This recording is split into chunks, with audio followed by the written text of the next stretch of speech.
This will be a day long remembered. Now I am the master. Welcome to another episode of Legends and Theories, and welcome to my review of Knights of the Republic 2, the Sith Lords. And I'm using footage that was recorded off of my phone, and I'm using basically a few scenes from the game that I recorded, including when you meet Bastila and Karth, when you really meet Karth and the Bastila appears quickly, and then everything from cutscene-wise from the Traya, when you fight Traya. Of course, there are spoilers, but this game's been out for, I think, like 15 years, maybe more time. So, if you haven't seen it, that's kind of on you. Also, really the only reason that little bar is at the bottom of the screen is because I played this on the mobile version, and that's how the screen recording happened, so I don't really feel like trying to figure out a way to get that out. I don't really mind if it's there. But let's go into this. And starting off, I think that this is a pretty fun game. It definitely isn't as good as the first one, but still is fun. And I can definitely see how this game was a little rushed, mainly because they, from what I've heard, wanted to release this in, I think, around Christmas time, and by doing this, the game suffered a little, but I can kind of see that. The ending is, I think, what suffered the most, because besides that, the story is pretty solid. You have a good time, go to a bunch of different worlds, have, a decent amount of side quests, and everything, but talking about the ending quickly, I can definitely see it feels a little rushed, because really just jumping from one location to the next in a bunch of different battles. First you go to the academy run by Atris, then you go to the Tilo Citadel Station, then you're continuing on to a bunch of other different places, including you go next to Nihilus' ship, then you go to Malachor 5, where you really can't play with any of your team members, although in the ending of To the Republic 1, you are able to play with most of them, depending on which ending you go with.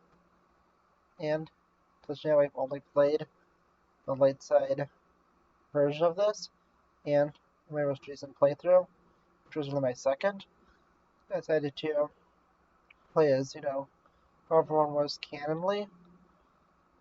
So I played as the female Jedi Exile, since that is accurate. And on the other side, I will always play as a male Revan. So I just, play it accurately. And that's really the way I do it. So, really I'm playing as a, male Revan, and I'll name the character Revan. And for the Jedi Exile, I'll play as a female, name her Mitra Zurich. And that makes things, interesting and different. So, I played the first time as a male, but decided, I should play it accurately. And this game was a little more interesting because you could have a few different party members depending on how you play. If you're playing light side, I believe, you get Mira on your team. But if you play dark side, you get the character of Panhar, who's a Wookiee. And there's one more you could If it's around, yeah, it's you either get the disciple or the handmaiden, depending on the gender of your character. So you really could have a few different unique combinations of your team, and that is, different and unique. And I do know that there's both a light and dark side ending. And from what I could say is, I'm not really sure what the main difference is. I'm guessing both ways you are finishing Treya, and as it seems like there's more of a cutscene at the end, like in Knights of the Republic 1, where you either have a hero celebration or the villain's conquest. But this is a nice sequel, and it is a pretty interesting game, and I really enjoyed it. I like that you work with who is ultimately the final villain, being Freya, who is actually Treya, and although it is hinted at and you see a few scenes of her being with the other two Sith Lords and basically having to confirm that she's the master, you assume that she is not going to really return to that, but in a nice twist at the end, she does return to being a villain, and you have to fight her. And I think that it's a fun game. I like the different planets. I just don't like them as much as Knights of the Republic 1. There are a few things that don't work correctly. Like, for example, if you play the version from Steam, which I do own, it is very glitchy, and in fact, whenever I play it, I have to save every time after a fight and reload the checkpoint, because I can't move after a fight, which is pretty annoying. And I was definitely glad that the mobile version came out, so I had one that worked with those more smoothly. But also with this, I was never able to complete the fuel quest, which is a quest in the game, and I was a little annoyed by it because I completed it before, but it wouldn't let me talk about it. I don't know if there was something I did wrong there or not. Also, I couldn't get a few characters to activate more of their story parts, like Bardor.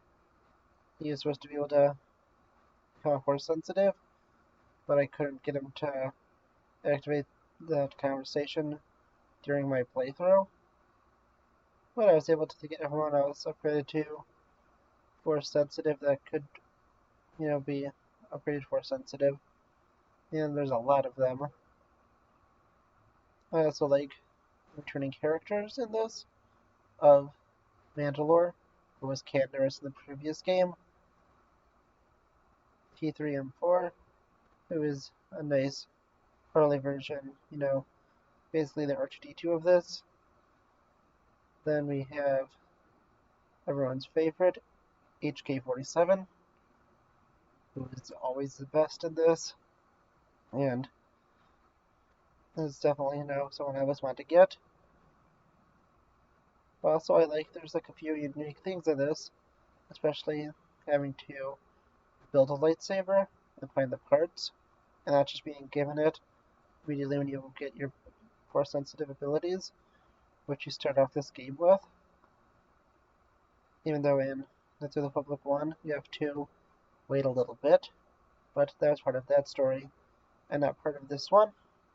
And personally, I think that it was a pretty good decision. You have to go and find the parts, although you could get a lightsaber pretty quickly after you finish up everything. I believe the quest you have to do is you have to go and find a few different parts. You have to do the Ithorian compound quest instead of working with Zerka, where you get one part. You have to buy, if I do a, trying to think, you find, I think, one of the parts, you get it from a person in a quest on Nar Shaddaa. I can't remember where you get the other two parts. I think it's 2 or 3 parts to build a lightsaber. You get the crystal on Dantooine, which you can find in the caves. But yeah, it's pretty easy to do, and after you get the first lightsaber, you could get other lightsabers from completing different side quests and other different missions. I'm guessing that it's equivalent of instead of getting a lightsaber part in those. But yeah, you could get it pretty quickly. I think I'm gonna soon, maybe after I play Knights of the Old Republic 1 again, play a dark side campaign on that, where I'll be able to play Handhar for the first time since I've played only a light side campaign twice. But I think that this story has been good.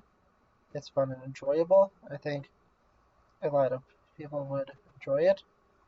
And speaking of content, I've looked a little bit into this, and there is a series of HK-47 side quests in this, with one of them being him, you have to look around and fight other of these HK-50 droids, and after you do that,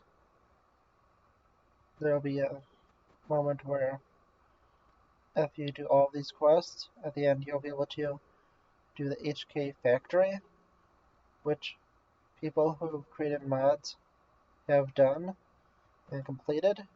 So really you could play these in their full extent, and that is, it's pretty interesting to do.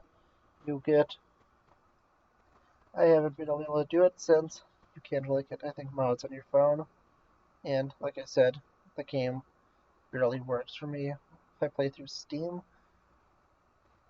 I still have it on there, and as I may try to stream it through there eventually, but that's going to be a lot more of a unclean gameplay, and since that game is controller supported, maybe that will work a little better. Although I was probably still behind with the first one, which I think has the exact same problem. But I still have the games, and I enjoy both Knights of the Republic 1 and 2. I think they are great stories, although I enjoy the first one a little more than the second one. But I do wonder what you think. I think that I said fun games, and I think that it's always interesting to have interactions with the party.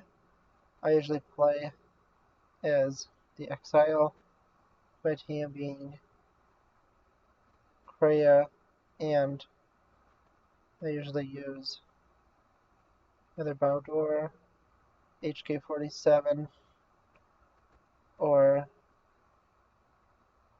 I think the guy's name. Atten, sorry. I kind of blinked for a minute. Just went and checked to make sure.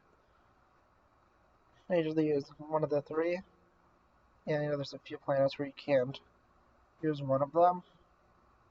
So typically, until I have HK-47, which you have to get from completing Nar Shaddaa, I usually go for Dantooine first. I just complete that since you get some lightsaber parts there. Going back to it. Oh, I remember where you get the last lightsaber part. You get it from saving, I think, one guy from the bot. It's like the one area in the Dantooine place, and he offers to let you buy the stuff you found off of him. And if you do it, you get more than lightsaber parts. There we go, just remembered it. Yeah, I usually play Dantooine, and then I play Nar Shaddaa, although I will run there quickly, so I can go get that last lightsaber part. And there's 2 ways to do it. You either just kill the guy who has it, or you complete his quest where you have to find his wife and reunite them. But yeah, it's pretty interesting. I have played, this game, and I think it's fun. So, yeah, I usually play as them, and once I have HK-47, I usually use him as a replacement, but you can't play as Kreia and Corbin, and you can't use, really, you can use it when you first land on Duxon, which is the moon of Onderon.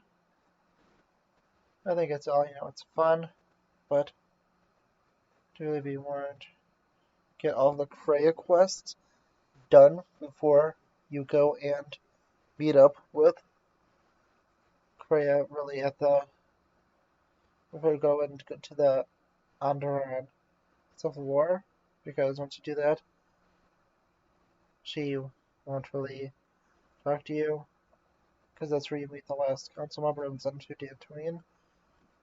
Because after that, she really, or it's really after you go to defeat the last Jedi, because I'm pretty sure the Onderon Civil War is the last thing that happens before the end. Although, that's really how we're playing with Onderon, really pushed towards the end. So I'm not sure if it pops up earlier if you play in a different order. But going back to it, yeah, I think it's interesting, and you would talk to her before, and once you enter into meet with the Jedi Council, you can't go and plan your side quests, so have all of them finished. And a useful tip is don't level up until you're at low health, because that's a good way and strategy to stay alive in a fight, especially in ones where they say you can't heal, because that's a little trick around it, because leveling up returns you to full health and will help you in this fight, whatever fight it is. If it's like, Mandalorian Battle Circle or a handmaiden one, it's just, a little trick. And it's nice in this one that I believe you can get to the max level of 50. It might be a little lower than that, it might be like 40 or something, but if you're just playing it normally, you're never going to really reach there. I think you usually reach around a 25, 26 level, which is, about half. Maybe a little more if it is 40. But I know it's pretty hard to, get to max level, and I think you have to go and fight like every enemy, complete every side quest, discover all of them, and just do everything. And even then, I don't think you could get all the upgrades. It is interesting because you have to, figure out your own path, what your abilities are, and although I do light side, I usually use a few dark side abilities for the fun of it, like force lightning and stuff. Although I'm pretty sure you're not supposed to do it, I still decide to do it and think it's interesting. But yeah, I really, enjoy the game. I think it's fun, although not as good as the first one. I could see where some corners are being cut. I would definitely recommend it, and would say that you should go and get it, either off the App Store or I don't know what it's called on the Google Store. Or if you have a computer that's capable of running it well, you can get it off of Steam. But really, yeah, enjoy the rest of this week's content. And although at this recording point, I don't know what next week's content will be, I'll probably have that decided either in yesterday's video about either the Arrowverse or Loki, or will be announced on Fridays, Saturdays about the Bad Batch. But that's really it. I do hope you enjoyed, and I'll see you in the next episode of Legends and Theories. Thank you for watching this episode of Legends and Theories. Please like the video, leave some comments, subscribe to the channel, and share it with your friends. And may the Force be with you.